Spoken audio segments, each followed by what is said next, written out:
pengadilan ini unfair, tidak adil. Gundulmu dari mana unfairnya? Baca dakwaan, baca fakta-fakta persidangan, baca pembelaan saya. Ngomong unfair dari mana? Cerita nggak fair. Itu batukmu yang nggak fair.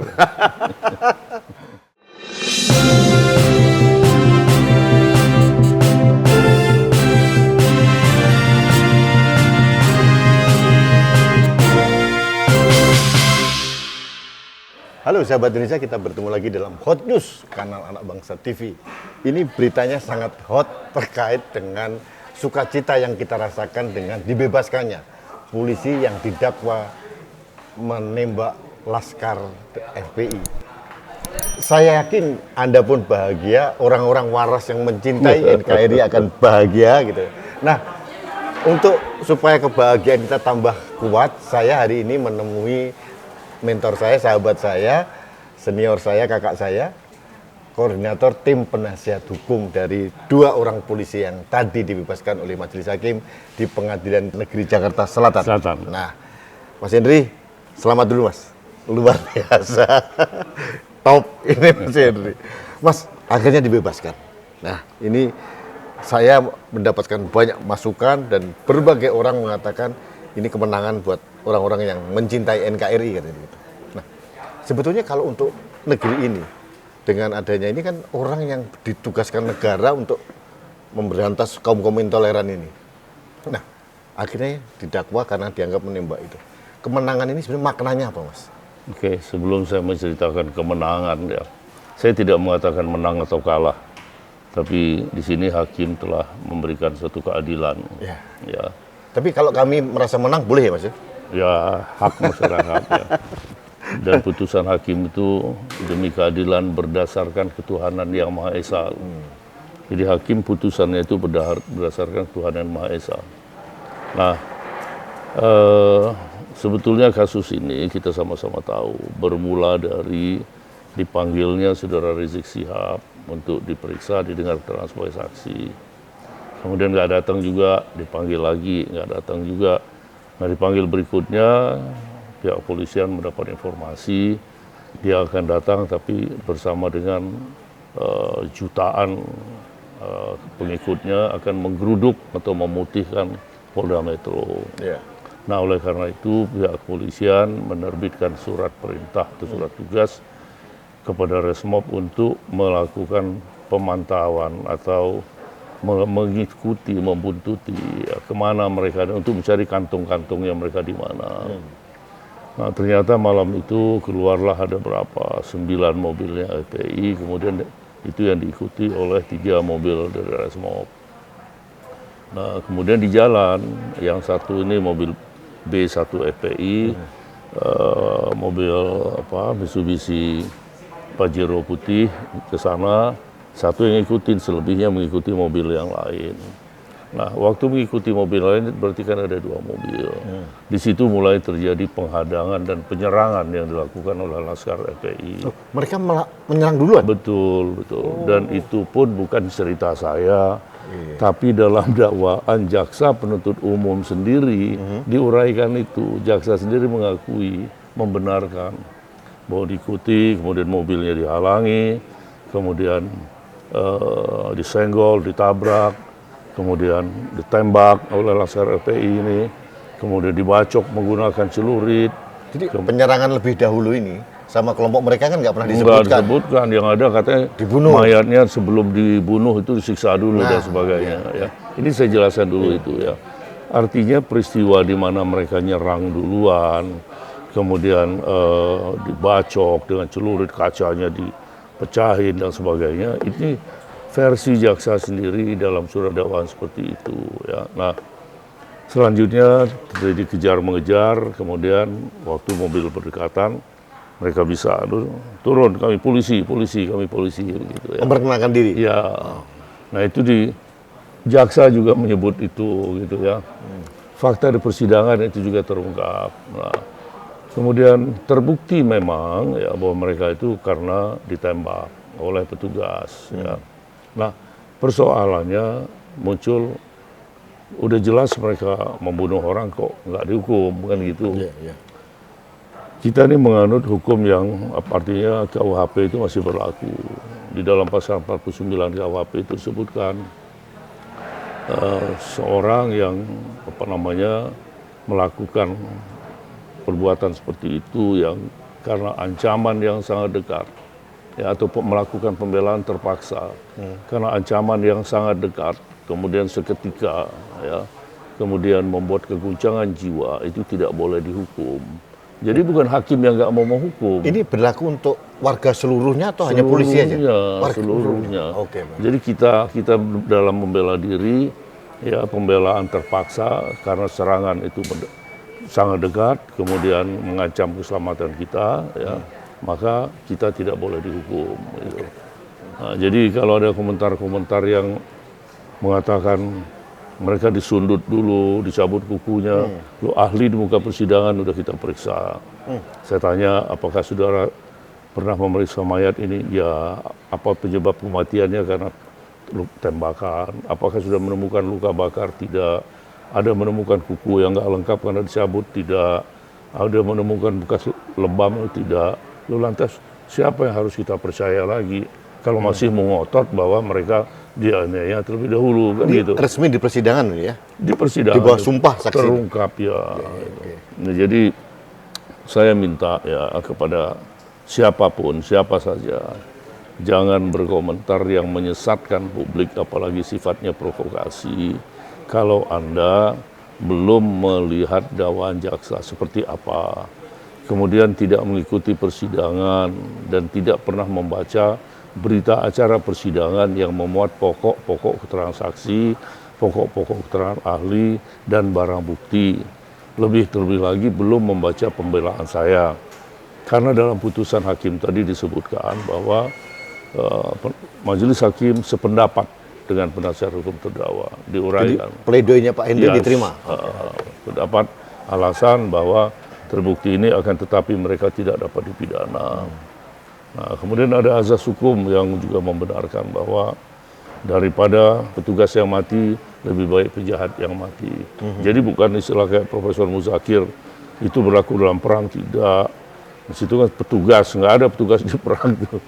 Nah, artinya itu berlaku secara universal bagi polisian di seluruh dunia. Kemudian daripada mendahului, lebih baik didahului.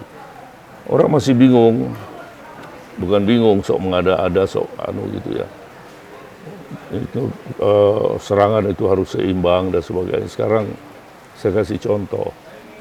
Katakanlah misalnya jenengan lagi naik lagi turun pakai tali, ngambil sarang burung walet misalnya. Kemudian bawah itu jurang yang curam batu atau laut ya, dengan ombak yang besar. Kemudian jenengan itu punya senjata, bawa pistol. Ada orang di atas mengancam memutusin tali. Ya.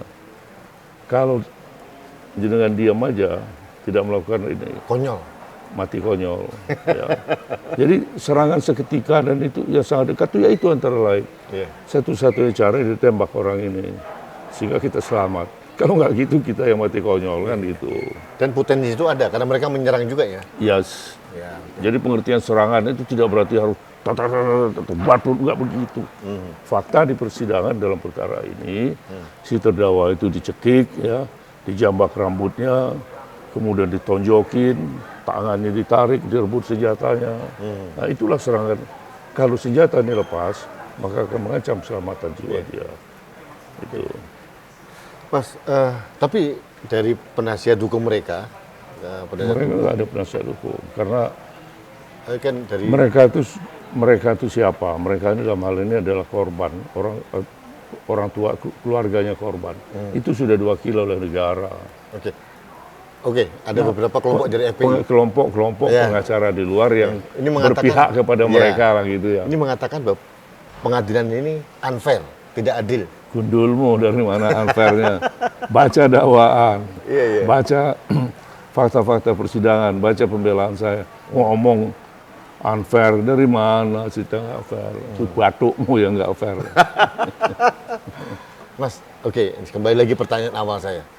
Makna dibebaskannya 2 polisi ini, bagi polisi sendiri seperti apa?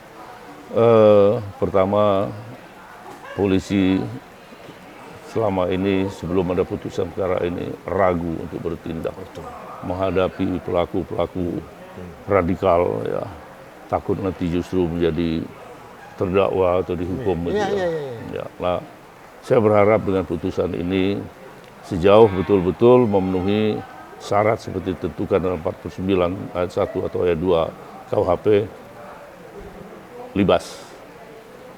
Jangan ragu-ragu. Jangan ragu-ragu. Jangankan polisi, saya aja begitu kok. Kalau ada ancaman ya seketika, mengancam keselamatan jiwa saya. Nggak ada cara lain kecuali saya bunuh, saya hajar, saya tembak. Misalkan orang masuk di rumah saya rampok begitu, menyerang kita boleh dong membela diri. Boleh. Pertama ya mungkin tembakan peringatan. Iya. Ya, tembakan peringatan. Tapi kalau mereka lari menyerang kita, kalau saya bukan tak gini, tak ajari, gitu aja. Itu analoginya sama seperti Ya. itu. Ya, jadi makna bagi polisi itu luar biasa. Jadi secara moral mereka juga terangkat gitu. Tapi Mas Henry nggak sadar bahwa ini juga bagi kami yang selama ini mendukung pemberantasan intoleransi itu juga kemenangan bagi kita. Karena kita juga berdebar-debar itu. Jadi saya hanya dasarnya merah putih. Ya, saya membela. Ya, saya selalu berdebat dengan ada yang mengaku sebagai ahli hukum. Kemudian macam-macam. Tapi yang dibela Munarman misalnya. Saya bilang kita nggak akan ketemu karena Anda membela Munarman. ada juga relawan Jokowi membela Munarman. Nah, ya itu dia. Ya. Nah, saya katakan, sementara yang saya bela itu adalah keutuhan bangsa. Yang Merah saya putih, bela ya? itu adalah kepentingan negara. Ya. Jadi kepentingan hukum itu yang saya bela. Jadi sangat subjektif kalau membela Munarman.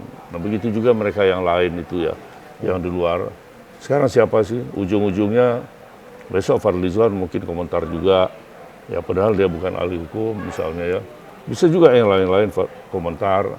Masih banyak lah orang-orang yang cari panggung. Ya saya selama megang perkara ini saya nggak pernah press conference atau apa enggak. Nah, wartawan mau menghadiri ya sudah silakan. Tadi mereka datang ngumpul di sini. Saya nggak cari panggung, tapi saya mencari kebenaran. Keadilan. Tadi ada foto yang sangat epik, video sangat epik di depan Mas Henry ada terdakwa sujud syukur gitu. Jadi tadi itu epik bener, luar biasa. setelah vonis dijatuhkan, kita berdiri memberikan hormat pada majelis hakim karena akan keluar dari ruang sidang. Kemudian saya yang sujud syukur duluan. Oh Mas Henry ya? Saya duluan sujud syukur. Kemudian setelah saya sujud syukur diikuti oleh dua orang terdakwa ini. Luar biasa. Ya itu yang hanya itu yang bisa saya lakukan. Saya bersyukur kepada Allah. Allah telah memberikan 3 orang hakim yang adil. Karena hakim itu sifatnya representative of God, ya, Perwakilan Tuhan. Okay. Wakil Tuhan. Dalam putusannya juga dengan hirah-hirah demi keadilan berdasarkan ketuhanan yang Maha Esa. Mas, ini kan masih putusan pengadilan tingkat pertama ini. Apakah ada indikasi jaksa mau banding gitu? Tadi jaksa ditanya, pikir-pikir, ya mereka punya hak untuk mengajukan kasasi ke Mahkamah Agung. 2 minggu waktunya. Ya, boleh aja mereka mengajukan itu. Ya. Yang harus kita pahami, pertama dari pembelaan saya kasih judul, inilah keyakinan hakim kami. Ya, yang dapat kami pertanggungjawabkan baik di hadapan hukum maupun di hadapan Allah Subhanahu wa Ta'ala. Itu judul pembelaan saya.